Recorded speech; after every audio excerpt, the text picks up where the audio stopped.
is up, boys and girls, ladies and gentlemen, day traders, club swing traders? Hope you guys are doing absolutely fantastic. Hope you guys feel good. I don't know how it got to Friday. That was I feel like it's like a Monday, Tuesday. I don't know why. I don't I got the feel that's what I was like, it can't be. We got a weekend ahead of us. I don't know what to do. I gotta figure out what to do for the next 48 hours, I guess. I don't know. But we got Albert in the house. Good morning to you. We got Bill, Brad. Good morning to Brian, Corey. Julie's in the house. Good morning to Jay, Jeff, Kevin, Marius, Peter, Steven, Wong. Good morning to Win. We got David Cooks in YouTube land. Good morning to all my lurkers in the back of YouTube as well. Make sure you guys hit that like and subscribe button. And yeah, we broke the key spot. So, I was watching. I wasn't even really watching the high of the day from back on Tuesday the 7th. Again, so this feels like today. I don't know.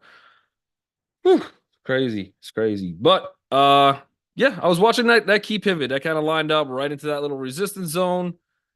I took out some puts just in case. Then bulls still in the market, so they didn't leave. So I exited out of those puts and letting the long term do its thing for now. But we did break through a lot of key levels. So the one that the zone we were initially looking for, about 518.35. We were looking for 518.76. We were looking for resistance at 519.52. We had more resistance all the way up to really 520.55.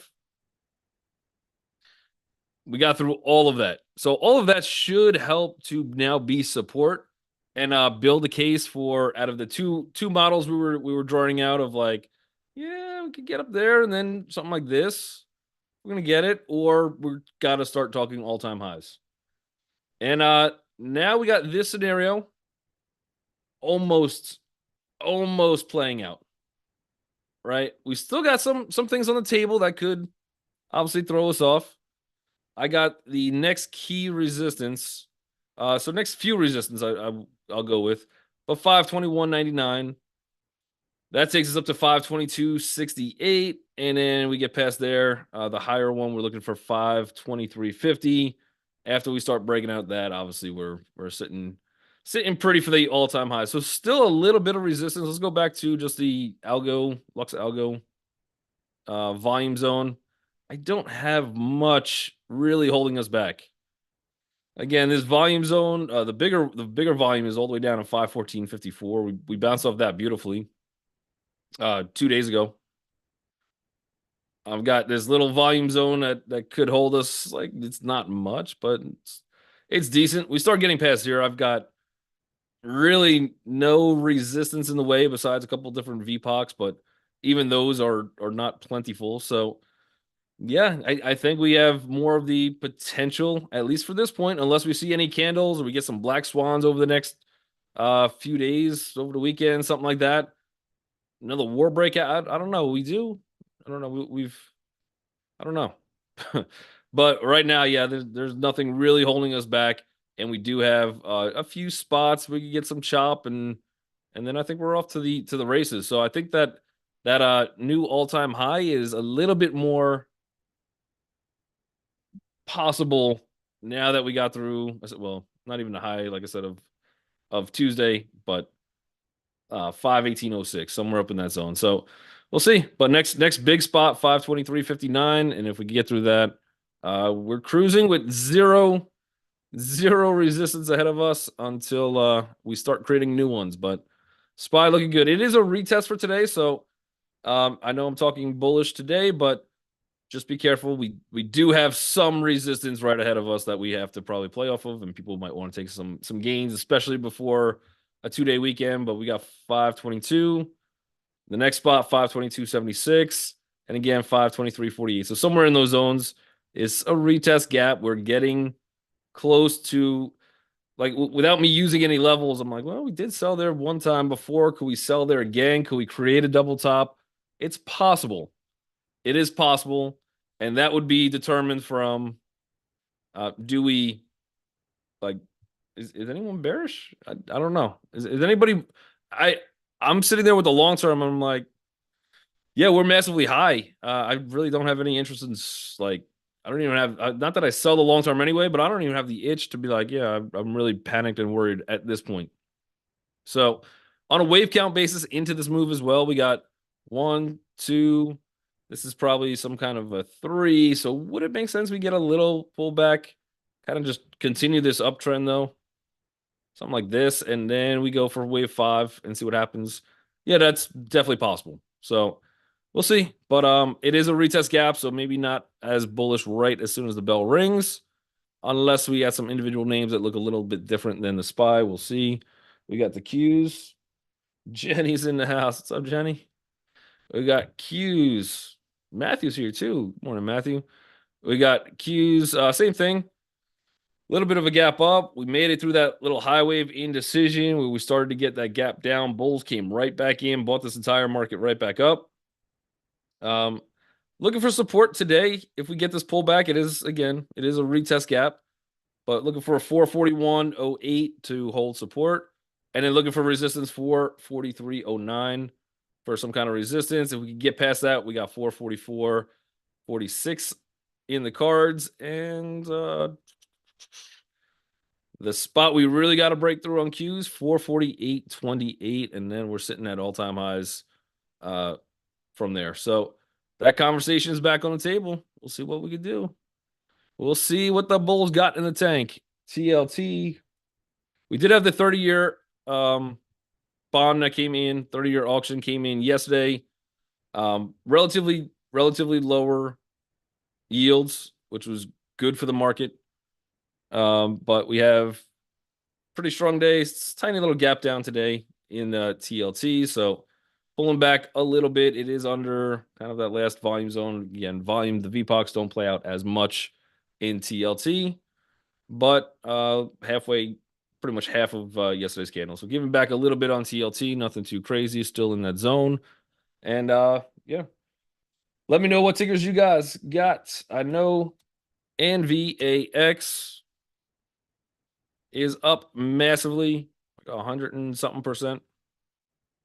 So big gap up here off of earnings. Kind of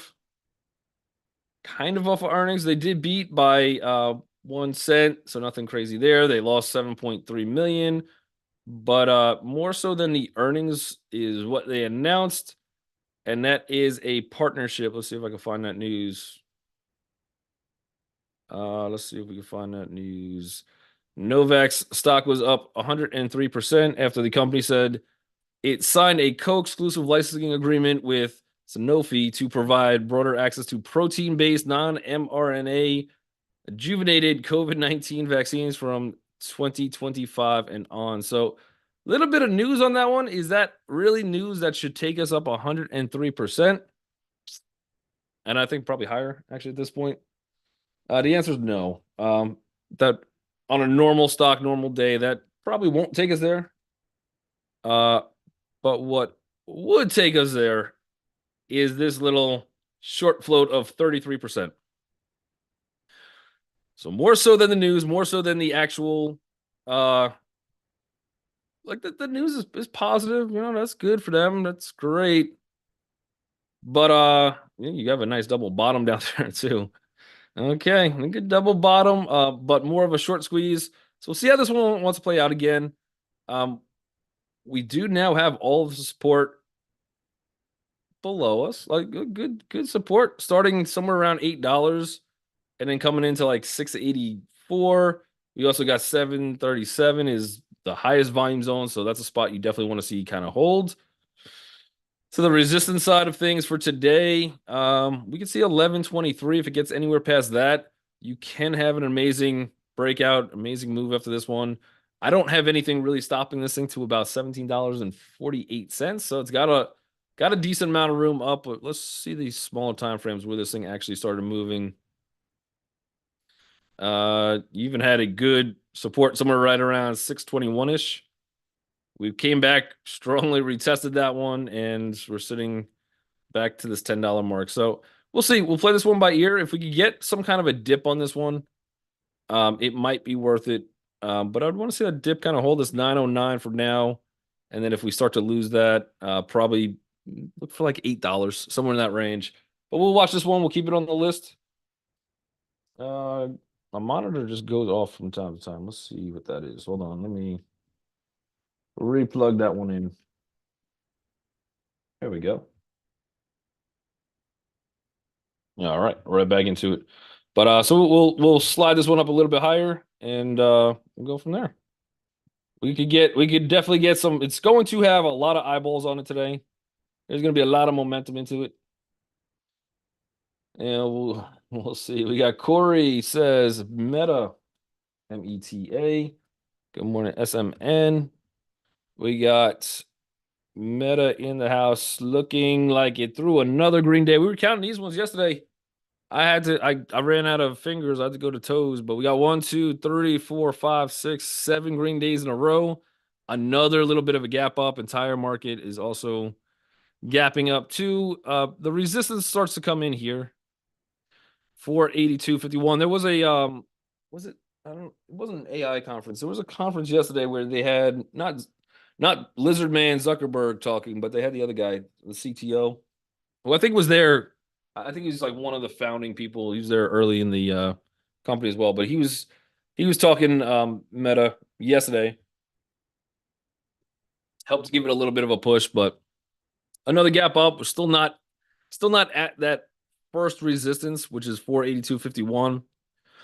And if we could get past that, the next spot I'm looking for is 491.87. So believe it or not, we do have a lot of green days in a row, but there is still some room on this thing. It feels dirty buying it here for me. If we could get a pullback, close this gap up 475.28, I'd probably want to look at it.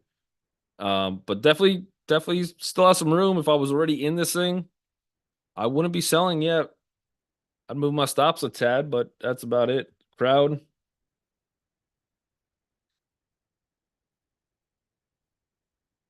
SMN wants to take a look at Roku. We'll do that too. We got CrowdStrike. Go to the weekly on this one. Pretty nice weekly hammerish candle. You got a inside consolidating, almost Harame if this was a little bit smaller, a little bit more bullish, and you are bouncing off the 20 EMA. The one thing I would say, it is a good gap, but the one thing I would say is we'll have to see what resistance brings.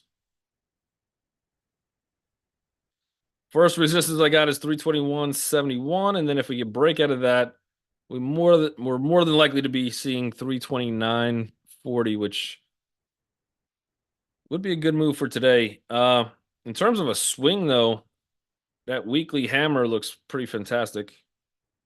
We're getting right back into this big weekly high wave candle as well. We had some volume on that hammer too. Nothing too crazy. The trend looks like it's going to continue. It just comes down to what time frame. So yeah, day trade wise, I would love to see a pullback to 318.06 for the best opportunity for it. Maybe even if we come a little bit lower, 316.17, I definitely want to see holds. But just with that resistance there, let's get crowd up higher. We'll watch it. I think it's a pretty diesel, especially if it pulls back. It might be a diesel little swing trade too. TSM.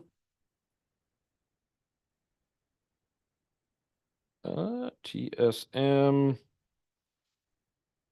Not bad. Not bad at all. That's a great weekly setup. We might get some further follow through on this one.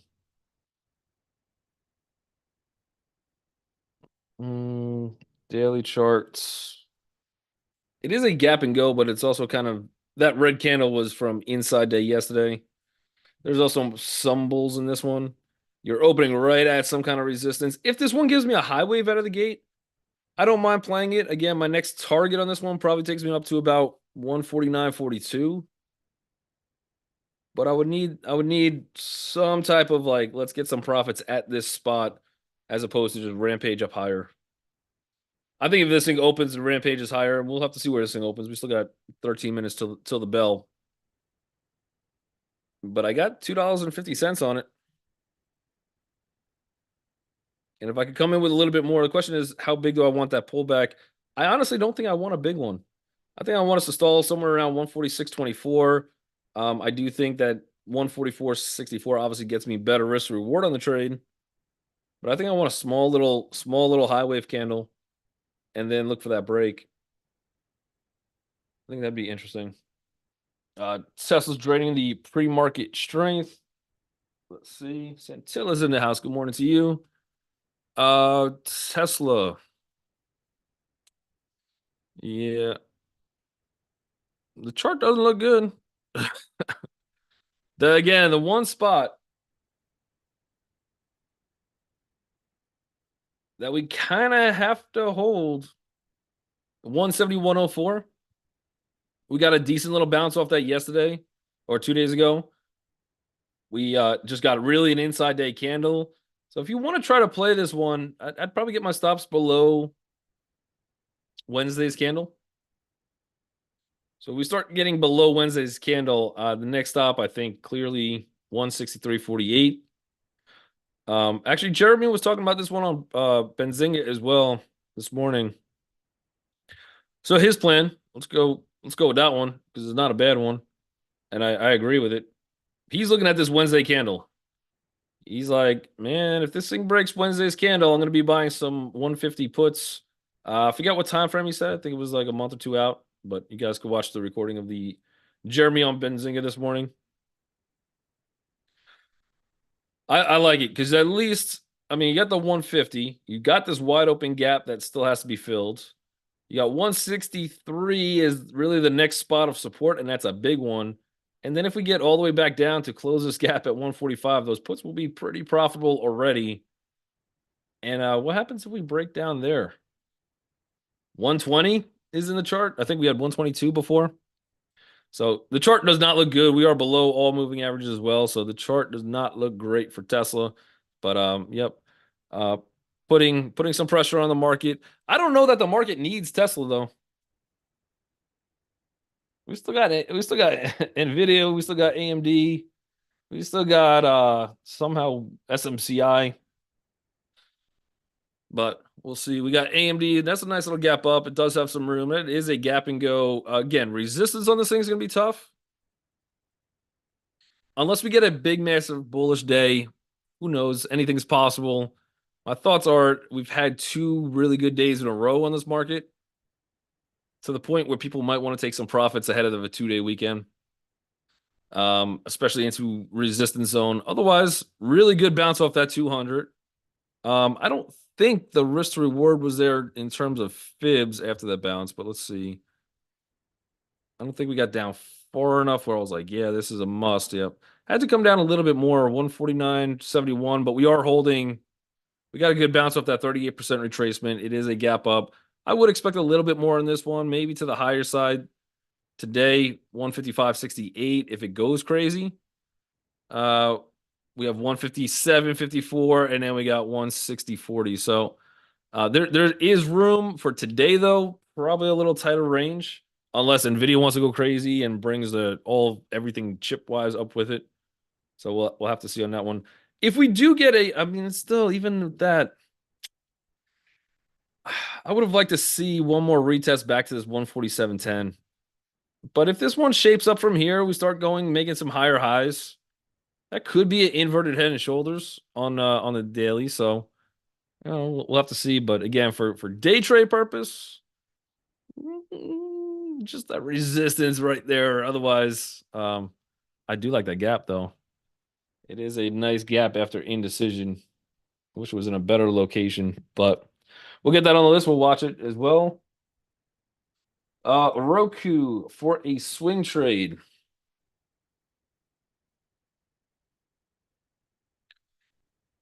Well, we hit some longer term support, which is good. The trend is obviously a disaster for bulls. I think we got time for earnings on this one. Yeah, so we got till July 25th. Lots of time on that one. I think it's doable to take a stab at it. Um, where I would probably do instead, because this thing has not moved. I mean, since this gap down, we landed here back in February 21st. We haven't done much of anything except go lower. And we consolidated all through here. It was looking like it was starting to get a bounce. I think I even took a swing there to take a stab at it because it was looking okay. You got a strong double bottom here. It's nice.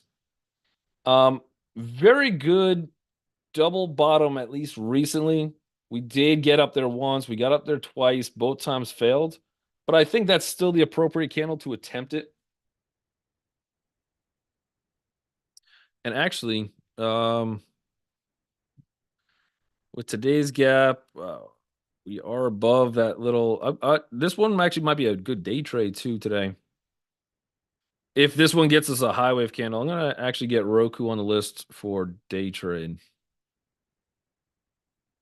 and then we'll get to the swing.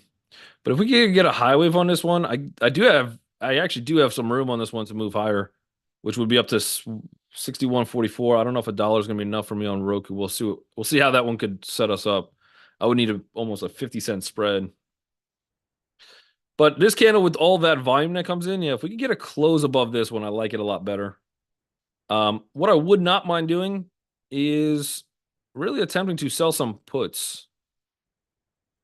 So if I was, and I got to see what the premium is, but if we get puts down to like $55, that's not bad. I mean, the last break, we consolidated for a long time. We're already consolidating. So when you sell puts, if you're not familiar, we don't necessarily need this to happen. That would be great if it does, because then all that premium is all that premium just gets captured, and we're like, cool, we just made money.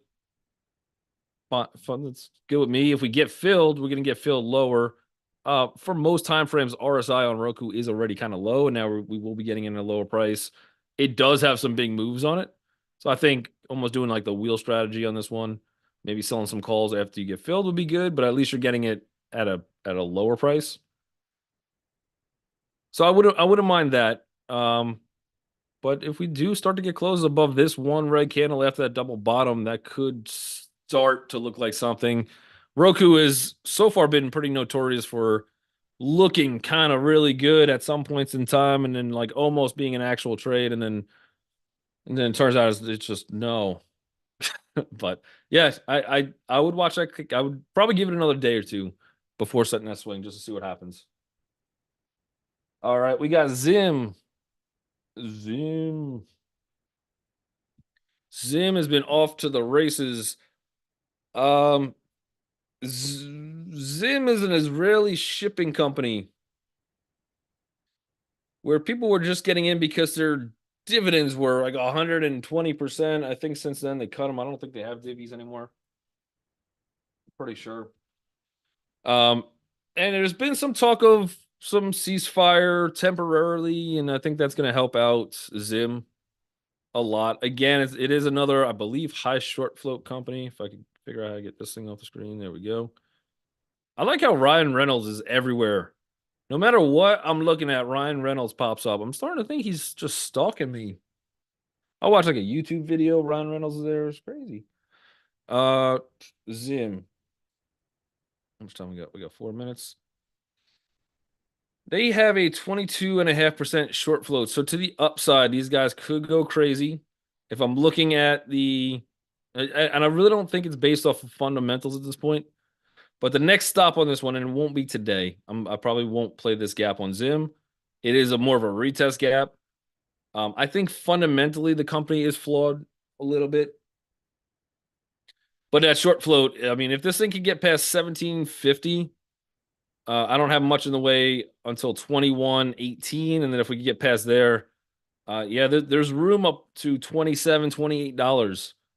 So if you're looking for a squeeze, I would have Zim on that list, especially if any other positive news from the Middle East comes out, more ceasefires. That will help push this thing up and short some of those additional squeezes. He's a master of marketing his own brand. He is actually really good at yeah, because he's got a bunch of different investments, owns a bunch of different companies. I don't even know what soccer team he's got, but I know he's got a soccer team with the guy from Always Sunny, and I don't know what was it. It's not. It was like a small one. Oh yeah, he's got Wrexham. Yeah. Uh huh. And some of his commercials, like most commercials on YouTube, I'm like, nah, skip, skip, skip. And some of them, I'm like, okay, yeah, I want to see what Ryan Reynolds has to say about his cell phone plan. He's pretty entertaining. Um, Pretty good gap and go on sound again. They did have earnings, so they beat by 23%, so 2 cents earnings per share. They also beat by surprise of 14.75%, 1.49 million. So again, nothing too crazy, but the fact it was a beat is good. I also think they increased their guidance, if I'm not mistaken. You have one resistance here around 562, and then taking us up to like 584 would be interesting. But starting to get into the zone, and I'd see if this one wants to fade first. I think the problem with Sound is their biggest client, and I mean maybe it's a blessing and a curse, but their biggest client is Nvidia. So like, yeah, if Nvidia doesn't go to zero, we're good. I don't think Nvidia does, but they lose the account, they lose whatever, but we'll see what happens. But yeah, Soundhound definitely wants to. We'll keep this one on the list. Usually volumes, it's okay. Typically, it's not crazy, but it is now above $5. So for my rules of what I look to trade, we can get back into that one. And we got Michigan numbers coming out at 10 a.m. So keep that on your watch list as well. I think I got time for maybe one more. We got Square. Square's just chilling for right now. I think fintech's still a little bit to the weak side. But look for, and this is also a retest gap. Wait, see if you get a pullback on this one, high wave indecision if you want to take it. Maybe setting up for a swing rather than a day trade. But targets 74.92. Let's see if we get to one more. We got Crocs. Everyone got the Wrexham thing. You guys are jumping on me like, yeah, how you not know it's you got Wrexham? How you not know? I'm sorry, I'm tied up with Mint Mobile commercials all day. I don't have time for Wrexham too. We got Crocs. Crocs again, retest gap. Still looks good. See if this one wants to pull back first. You do have some room to the bull side in this one. 142.92 would be my target. Otherwise, everybody out on YouTube land, you guys are absolutely incredible. But I mean, I'm gonna miss you guys for 2 days. We'll meeting back in session on Monday, 9 a.m. to 9